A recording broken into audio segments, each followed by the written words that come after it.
The groundwater flooding in 2001 came as a huge surprise.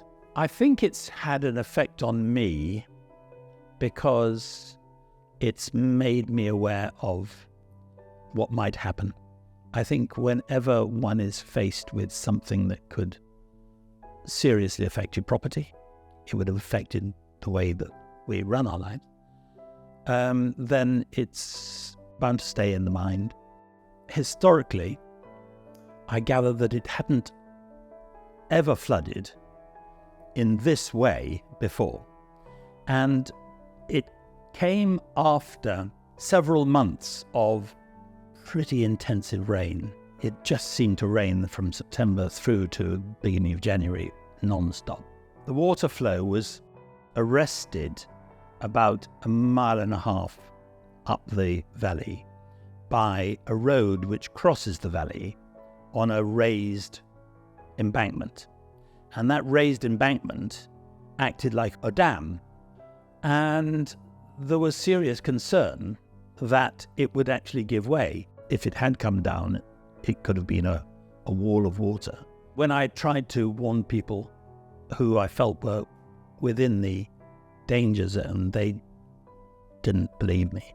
And then it started arriving in the village, and eventually it was declared an emergency. The army was brought in, and they set up a pipeline which ran for about 1/4 mile. From the end of January through to May, it dominated day-to-day life.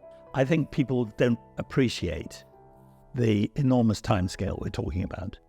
Again and again, I get people who come up to me after a very heavy rainstorm or something like that, and they all said, "Crumbs, we're going to get flooded again." And with groundwater flooding, it takes months to generate.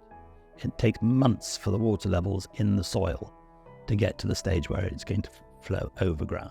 What it would be sensible to do is to have a good plan of action.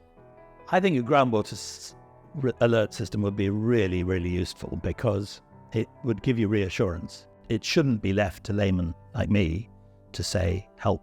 And so to be part of a nationwide monitoring system, I think is a very sensible course of action.